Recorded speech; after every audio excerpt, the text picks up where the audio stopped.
Buenos días, estamos aquí con Juan Carlos, ¿qué tal estás? Muy bien, muy bien, muy bien. Bueno, Juan Carlos Albert, que ha sido profesor muchos años en el Fuente. Eso es, desde el principio. Cuéntanos un poco a qué te dedicabas, por si hay alguien que no lo sabe.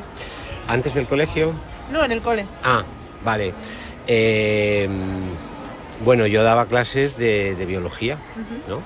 Di clases de biología junto con la otra bióloga que había en el colegio, ¿no? Se llama Isabel Galeán.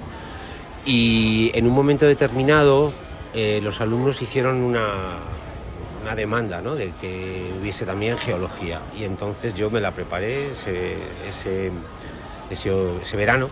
Estoy hablando del segundo, el tercero, el cuarto año, no me acuerdo ahora cuándo, ¿no? Para lo que en aquel momento era COU. Y entonces empecé a dar clases de geología y estuve muchos años dando también clases de geología. De forma que yo daba biología y geología. ¿Cuántos años has estado trabajando en el Fuente de la Reina, más o menos? Pues desde que se abrió, ¿no? Que fue en el 84, creo recordar, desde que se abrió hasta que me jubilé en el 2022, ¿no? Siempre. ¿Cómo acabaste formando parte del proyecto? Pues yo a mí siempre me gustó mucho la educación y ya en la universidad yo ya tuve contactos con la educación porque una profesora que yo tenía de ecología con la que me ayudó muchísimo a lo largo de mi carrera y todo esto, pues esta profesora una vez me pidió que la sustituyese en unas clases que tenía que dar y nada, yo la sustituí y me pareció una pasada, ¿no? Y entonces yo en aquel momento hablé con ella y le dije, creo que yo de una forma u otra voy a estar siempre conectado con la educación porque me ha parecido una experiencia muy bonita, ¿no? Pero en aquel momento, justo antes de que yo contactase con lo que serían los profesores del colegio, yo estaba trabajando en el campo. Yo era biólogo de campo, ¿no? Ahora estoy jubilado y sigo siendo biólogo de campo, sigo haciendo trabajos en el campo. Y en aquel momento yo estaba trabajando con grullas, con unos pájaros, ¿no? Y el trabajo de campo es muy sacrificado y muy mal pagado y muy complicado. Y entonces en un momento determinado dices, tengo que reestructurar mi vida y tal. Y ahí fue cuando surgió el Fuente de la Reina, ¿no? El Colegio Fuente de la Reina. Lo vi por un cartel que había en la facultad, ¿no? De alguien que quería ver si se podían integrar profesores nuevos y cosas de este tipo. Y nada, vine por aquí, el colegio estaba todavía en construcción. La primera persona a la que conocí fue a Pepa, ¿no? Que ha sido mi amiga durante todos estos años. Y bueno, pues me pareció un proyecto interesante, me pareció un proyecto por otro lado nuevo, que era algo que me apetecía mucho y bueno, desde el principio la verdad es que el colegio me gustó mucho, ¿no? Éramos gente todos más o menos de la misma edad, o sea, éramos una generación que teníamos todos más o menos la misma edad, hicimos muy buenas migas, nos hicimos muy amigos, que eso también es muy importante y el colegio arrancó con todavía parte de él por construir, en fin, esto nos lo habrán contado ya en otras ocasiones, ¿no? Y tal, pero con muchas ganas de hacer el colegio. Y la verdad es que en todos estos años lo que ha sido un proyecto interesantísimo y estupendo. ¿Cómo fueron esos inicios de proyecto? Porque hubo complicaciones. Sí, bueno, claro, el barrio estaba todavía por desarrollarse, ¿no? Había mucha extensión del barrio que todavía no estaba edificado. La comunidad que nutría, por así decirlo, al colegio eran fundamentalmente funcionarios, me parece que de Telefónica. Esto probablemente os lo habrán contado también otros profesores, porque fueron los que en un principio nos dieron mucho sentido y mucha vida, ¿no?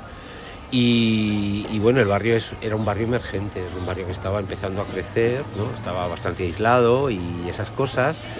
Teníamos un poblado chabolista entre lo que es el colegio y la estación de Pitis, ¿no? Y bueno, a pesar de eso nunca tuvimos problemas con el poblado chabolista, ¿no? O sea, la verdad es que eso no supuso un problema, pero eso para que también todo el mundo sepa cómo era el barrio antes, ¿no? Yo llegaba en tren, porque yo no vivía en Madrid, bueno, yo no vivo todavía en Madrid, vivo en el Escorial, yo llegaba en tren a Pitis y venía desde Pitis al colegio andando, cruzando el poblado chabolista durante muchos años y nunca tuve ningún problema. Y todo esto, claro, fue cambiando, ¿no? Madrid se fue expandiendo, Madrid se fue haciendo cada vez más grande, con más necesidad de terrenos y evidentemente esto era una historia que sí o sí iba a crecer como está creciendo ahora. Entonces yo creo que la evolución del barrio la historia de la evolución del barrio es la historia de la evolución de muchos otros sitios de Madrid, de cómo ha crecido. ¿Cuáles eran tus expectativas al principio del proyecto? ¿Qué querías hacer con el colegio? Pues la verdad es que no tenía unas expectativas así previamente definidas. O sea, El colegio me gustó el ambiente que teníamos y cómo funcionábamos y esas historias. Era meterme en educación, que ya te digo que era algo que siempre me había gustado mucho. Y el primer año que estuve en el colegio ya aquella sospecha de que la educación me iba a gustar, pues ya quedó confirmada, claro, me gustó muchísimo y lo disfruté muchísimo. Entonces no había unas expectativas concretas, ¿no? Pues las expectativas eran sacar el colegio adelante y hacer de él un buen colegio, lo que fuese referente y que fuese un colegio al que quisiera la gente traer a sus hijos, ¿no? Y las expectativas yo creo que se han ido formando poco a poco, según hemos ido viendo cómo ha ido el proyecto evolucionando y cómo ha crecido, ¿no? Y si te tengo que definir las expectativas, la fundamental era, la fundamental yo creo que era educar y enseñar, ¿no? Que son cosas distintas, pero que me parece que son el compromiso de un profesor, ¿no? Educar y enseñar, en una medida o en otra. Acabas de hablar de un poco la evolución del colegio y cómo ha cambiado el colegio, cómo es, o sea, que ha habido mucha reforma y mucho cambio. Claro. ¿Cómo de grande han sido esos cambios también? Pues los cambios, yo creo que hay un antes y un después claro, ¿no? En el colegio, que es cuando llega la dirección que tenemos ahora, que es una dirección que tiene un proceso muy interesante, porque las direcciones anteriores eran compañeros míos, eran profesores como yo, que habían accedido a cargos directivos, ¿no? Pero la dirección actual ya son antiguos alumnos. Quiere decir que el director, jefe de estudios y buena parte de lo que sería el staff del colegio en estos momentos son antiguos alumnos, ¿no? A mí eso me parece que es lo mejor que le puede pasar a una institución educativa, y es que se retroalimente de sus propios alumnos, porque eso quiere decir muchas cosas, pero fundamentalmente quiere decir primero que se está formando a gente que quiere seguir en el proyecto del colegio, ¿no? Y que se le está formando bien, ¿no? Entonces yo diría que ese ha sido el cambio quizás más importante, ¿no? Y evidentemente pues eso ha conllevado pues un cambio de mentalidad, un cambio de registro, un cambio de forma de hacer las cosas y muchas historias, ¿no? Pero ese cambio yo creo que es muy interesante y es hacerlo notar, es algo que a mí me parece que hay que sacarlo, hay que destacarlo, ¿no? Los anteriores directoras, ¿no? Que desde luego yo creo que hicieron una labor estupenda, porque además fueron momentos complicados del colegio y se sacó el colegio adelante, ¿no? Eran compañeros míos, ¿no? Ya te digo. Y los que hay ahora son antiguos alumnos a los que yo he dado clase, que es algo que me llena de orgullo, me parece una maravilla. Al final, en cuanto al cambio, también viene pues la evolución y los logros, ¿no? Entonces, tú, mirando la vista atrás, ¿cuál dirías que es el logro más grande del colegio? Porque ha habido muchos. El logro más grande del colegio y de cualquier colegio son los alumnos, es el alumnado, ¿no? El alumnado es lo que le da sentido a un colegio y lo que le da sentido a la vida de un profesor, ¿no? El cómo son, el cómo salen del colegio, la relación que mantienen con el colegio a posteriori, eso yo creo que es muy importante, porque eso dice realmente cómo han sido las cosas, y yo creo que ese es el mayor logro, el mayor patrimonio que tiene un colegio son sus alumnos y sus profesores, ¿no? Hay bastantes trabajos por ahí publicados en un montón de revistas y en un montón de publicaciones sobre pedagogía que dicen que el mayor patrimonio, que es algo que yo he defendido siempre, el mayor patrimonio de un colegio son sus profesores, ¿no? Y los alumnos son una consecuencia de ese patrimonio, ¿no? Yo creo que ese es el mayor logro. Y así, como claro, has estado muchos años trabajando en el colegio, habrán pasado muchos alumnos por tus clases. ¿Hay alguna anécdota, bueno, no con alumnos solo, con compañeros, que recuerdes con especial cariño? Pues sí, vamos a ver, cuando hicimos las obras ahí, fue en el comienzo de los 2000, creo.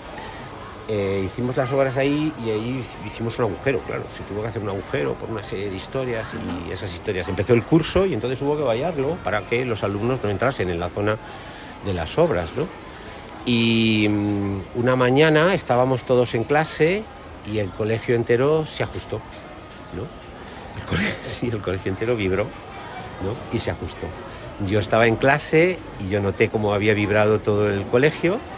Y se lo pregunté a los alumnos, le dije que ha pasado algo, ¿no? ¿Por qué se ha movido y tal? Y los alumnos me dijeron, sí. Y salí al pasillo y había otros profesores que salían porque habían sentido también lo mismo, ¿no? Y con la misma nos salimos todos, claro, nos hemos tres al patio. Y luego nos explicaron que había sido un reajuste, que era una cosa natural, ¿no? Pero bueno, nos dio un pequeño susto. Y bueno, tus herramientas al final como profesor pues serán distintas a las de los demás. ¿Cuáles han sido las tuyas para que tus alumnos pues sientan pues algo por la asignatura que están aprendiendo o que les guste por lo menos?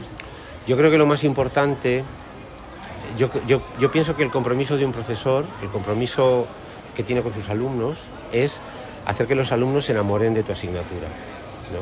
Tú eres el intermediario entre la asignatura, cualquiera de las que podemos estar hablando, la que estás dando, y los alumnados, y el alumnado. Tú eres el que puede hacer que tus alumnos odien o amen intensamente lo que les estás contando. Eres tú, la responsabilidad es tuya al 100%. No hay historias de decir, bueno, es que la sociedad... No, eres tú. Tú estás encerrado con ellos durante 50 minutos, prácticamente todos los días de una semana o todos los días laborables de una semana, y entonces durante mucho tiempo, muchos meses, por lo tanto tú eres el responsable. Y cada asignatura tendrá su estrategia distinta, pero yo creo que lo que no puedes perder de vista es esto que acabo de decir, ¿no? El profesor es el único responsable, ¿no?, de cómo el alumno va a recordar esa asignatura el resto de su vida, ¿no? Y yo, bueno, pues yo lo que he intentado con los alumnos fundamentalmente ha sido siempre transmitirles lo interesante. He procurado traer noticias a clase. Bueno, esto lo han hecho otros compañeros míos, o sea, no es una cosa exclusiva. Traer noticias a clase, actualizarlo, hablarles de lo que estaba pasando y meterles un poco en mi parte de responsabilidad, que era la biología, ¿no?, en su vida cotidiana, ¿vale? Pero ya te digo, yo creo que independientemente de las estrategias que tenga cada uno, lo importante es ser consciente de que tú vas a ser el transmisor y el responsable de cómo esa persona va a encarar tu asignatura el resto de su vida. ¿Le va a gustar o la va a odiar o va a ser una cosa indiferente? Y bueno, ya para terminar, porque ya creo que nos quedan más preguntas, la que te he hecho al principio, la que has hecho que es un poco complicada, si me puedes definir Fonte la Reina con 3 palabras, ¿cuáles elegirías? Pues la verdad es que si te digo las 3 palabras voy a ser tremendamente subjetivo, porque van a ser lo que yo sienta, ¿no? Me gustaría que esas 3 palabras, esas 3 cosas que te voy a decir, fuesen también las que pudiesen decir mis alumnos, pero eso habría que preguntárselos a ellos, ¿no? Yo al colegio le definiría con cariño, ¿no? Me he sentido muy querido en este colegio por parte de profesores y por parte de alumnos. Yo diría libertad, ¿no? He tenido siempre posibilidad de hacer cosas y de proponer cosas, algunas que me decían, pues tú estás loco, pero tú sabrás lo que haces, ¿no? Y luego, por último, educación, ¿no?, que a mí me parece que es la pieza fundamental de una sociedad, es la educación. Es lo que nos pone al día con todo el trayecto histórico que tenemos antes de haber nacido. Pues ya estaría, Juan Carlos, muchas gracias por tu tiempo y hasta la próxima. Venga, hasta la próxima.